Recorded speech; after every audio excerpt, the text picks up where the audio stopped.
때는 1942년 11월 13일 새벽, 태평양 전쟁 발발 1년이 거의 다 되어가는 시점에서 일본은 과달카날 섬의 미군 기지와 비행장을 탈환하려고 계속 시도하고 있었습니다. 이날 일본군은 38사단의 상륙을 앞두고 미군 비행장을 포격해 항공 전력을 약화시키려 하는데요. 14인치 주포를 장착한 전함 2척을 포함한 일본 함대를 미군이 발견한 것은 오전 1시 24분. 이때 미군은 일본 함대의 뒤에서 다가오고 있는 38사단 수송부대는 발견 못해서 미군 수송선단 혹은 핸더슨 비행장을 공격할 것임을 짐작할 수 있었습니다. 과달카날 기지 근처의 미군 함대는 원래 수송부대 호위를 위한 것이어서 전함은 없었고, 전함 워싱턴과 사우스다코타가 항모 엔터프라이즈 전단의 일부로 과달카날을 향했으나 13일 새벽 첫 번째 교전이 벌어지는 시간에 맞춰 오지는 못하는 상황이었습니다. 따라서 지금 다가오는 일본 함대는 켈러엔 제독의 미군 함대보다 화력이 우월했습니다.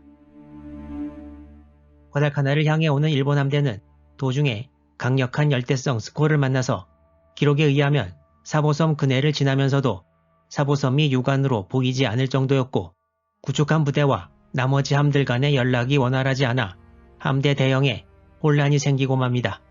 13일 1시 30분경 당시 일본 함대의 상황을 나타낸 일본군 전사 총서의 그림을 보면 전함 히에이와 키리시마, 경순양함 나가라, 그리고 구축함 6척이 가운데 위치해 있고 본대의 우전방에 구축함 2척, 유다치와 하루사메, 그리고 본대의 우측 후방에 구축함 3척이 위치해 있어 함대가 분리된 것이 보입니다.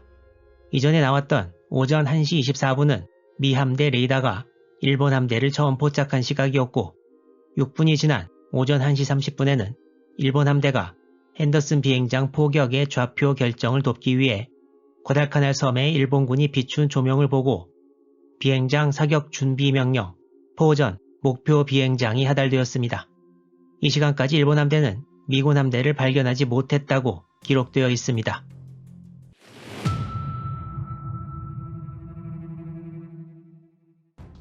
일본 함대와 달리 미군 함대는 일렬 종대를 이루어 일본군과 맞설 준비를 하고 있었습니다. 미군 자료를 보면 당시 미 함대의 대형을 살펴볼 수 있는데요. 먼저 선두에 구축함 4척이 포진했고, 중순양함 샌프란시스코와 포틀랜드를 사이에 두고 경순양함 애틀랜타, 헬레나, 주노가 위치했습니다. 함대 후미에는 구축함 에런워드, 바튼, 몬센, 플래처가 따라가게 됩니다. 켈러엔 제독이 지휘하는 함대의 기함은 중순양함 샌프란시스코였습니다. 이전 영상에서 이 당시 미 함대가 저지른 실수에 대해 언급했는데요. 그중 하나가 바로 이 레이더와 관련이 있습니다.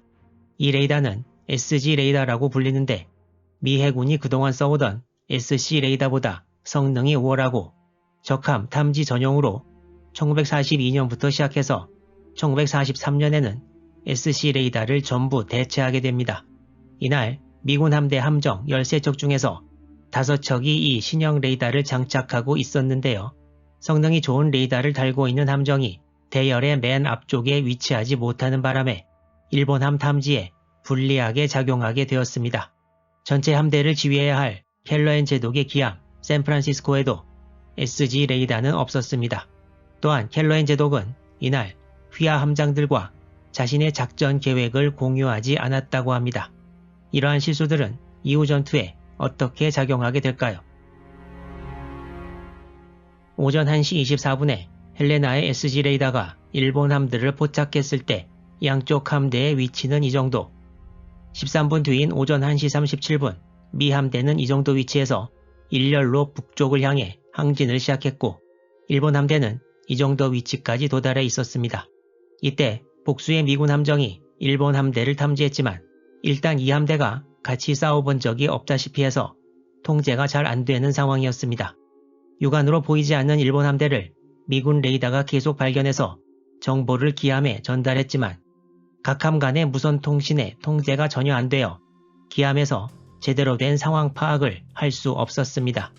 두 함대는 급속도로 가까워졌고 잠시 뒤 헬레나의 레이더는 10척 이상의 적함을 탐지합니다. 시간은 계속 흘러갔습니다. 11월 13일 오전 1시 42분 양 함대 간의 거리는 상당히 가까워졌습니다.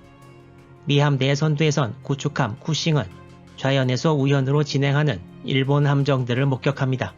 이 두 척의 함정은 계속 선두에 서서 다가오던 일본 구축함 유다치와 하루사메였습니다. 같은 시간인 1시 42분 일본 기록에는 유다치가 쿠싱을 발견했다고 기록되어 있습니다. 이때 두 함 간의 거리는 약 3.7km였습니다.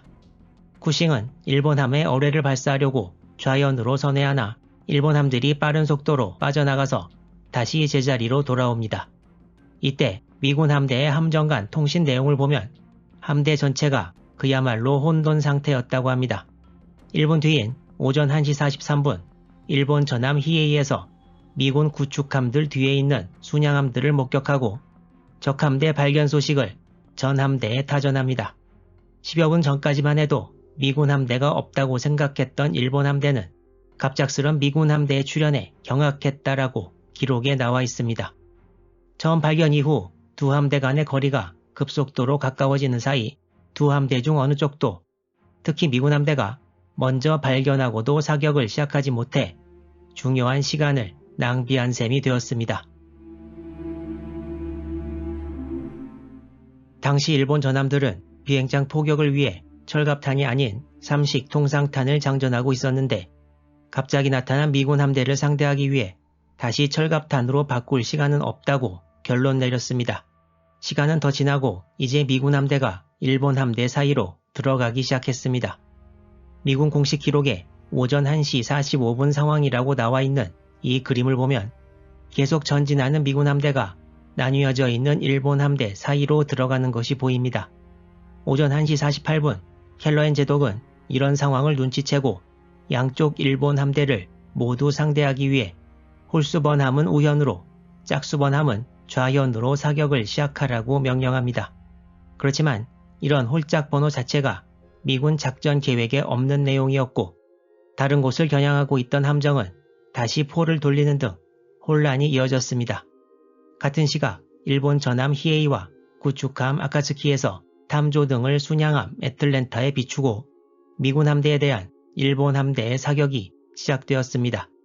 이제 전투는 사보섬 해전이나 에스페란스 곶 해전과는 달리 양측 함대가 서로 근거리에서 섞여서 서로 난타전을 벌이는 혼란상이 연출되었습니다. 미군 어느 장교는 이날 밤의 상황을 두고 불이 꺼진 채 술집에서 패싸움이 벌어지는 상황이라고 묘사하기도 했습니다. 1942년 11월 13일은 금요일이었는데 이제 13일의 금요일 새벽 대혼란 속에 빠진 두 함대 간의 난타전이 시작되었습니다.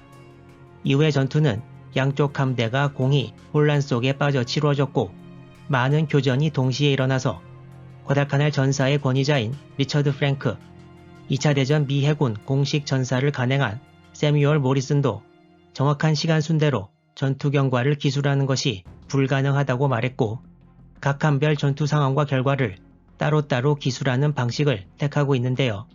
따라서 영상에서 나온 순서로 전투가 그대로 진행되었다는 것이 아니고 특정 함정들의 교전 당시 다른 함정들이 가만히 있었다는 것도 아닙니다. 여러 개의 자료를 이용해 최대한 13일의 금요일 새벽의 전투를 다시 재생해보면 다음과 같습니다. 먼저 히에이와 아카츠키에서 탐조 등을 순양함 애틀랜타에 비추고 두 함의 위치가 미군에 드러났고 미군 함정들이 아카츠키에 집중 사격을 퍼부었습니다. 탐조 등으로 자기 위치를 드러낸 아카츠키는 많은 수의 명중탄을 맞고 일찍 침몰해버립니다. 승조원 197명 중 집중 포화에서 18명만 생존했고 나중에 미군의 포로로 잡힙니다. 그럼 일본 함의 탐조 등에 비춰진 애틀랜타는 어떻게 되었을까요? 경순양함 애틀랜타에는 에스페란스 곶 해전을 승리로 이끌었고 미 함대의 지휘관 후보였던 노먼 스콧 제독이 탑승하고 있었습니다. 일본 함의 탐조 등이 비춰질 때 거리는 1.5km도 채 못 되는 상황이었다고 하는데요. 역시 위치가 드러난 애틀랜타도 일본 함들의 사격과 어뢰 한 발까지 맞아 큰 피해를 입습니다. 이때 큰 피해를 입은 애틀랜타가 미국 중순양함 샌프란시스코의 우현 앞에 위치해버렸고 샌프란시스코가 이를 적함으로 오인해 8인치 포탄을 퍼부어 더 큰 피해가 나게 됩니다.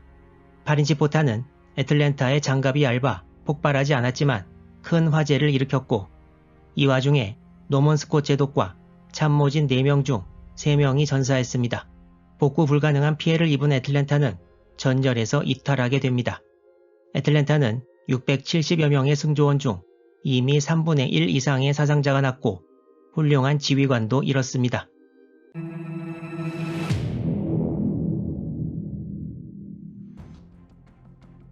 일단 탐조등을 밝히거나 탐조등에 밝혀졌거나 해서 눈에 잘 띈 함정이 먼저 공격을 당했는데요.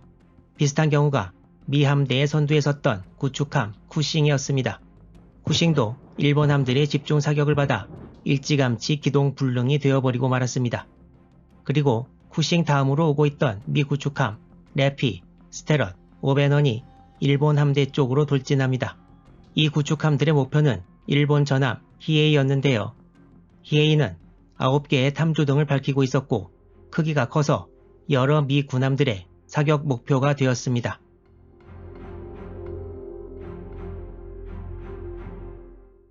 히에이는 미 구축함 3척이 워낙 근거리에서 빠른 속도로 다가와서 제때 14인치 주포와 6인치 부포의 각도를 낮춰서 사격할 수 없었습니다. 곧 구축함 3척이 히에이의 옆을 지나가기 시작했습니다. 구축함 레피가 히에이 옆을 통과할 때 거리는 약 5m에서 10m였던 것으로 추정됩니다. 3척의 구축함은 5인치 주포와 20mm 대공포로 히에이의 맹렬한 사격을 퍼부어서 아베 히로아키 중장이 부상을 입고 참모장이 전사하기도 했습니다. 난데없이 미 구축함에 난타를 당한 히에이는 복수의 대상을 고르는데 바로 2300m 거리까지 근접해 있던 미 함대의 기함 샌프란시스코였습니다. 이미 2명의 제독 중 스콧 제독은 전사했고 켈러엔 제독이 탑승하고 있는 샌프란시스코는 이제 히에이의 14인치 주포를 어떻게 막아낼 수 있을까요? 다음 영상에서 거다카날 해전 13일의 금요일 전투 계속 이어집니다.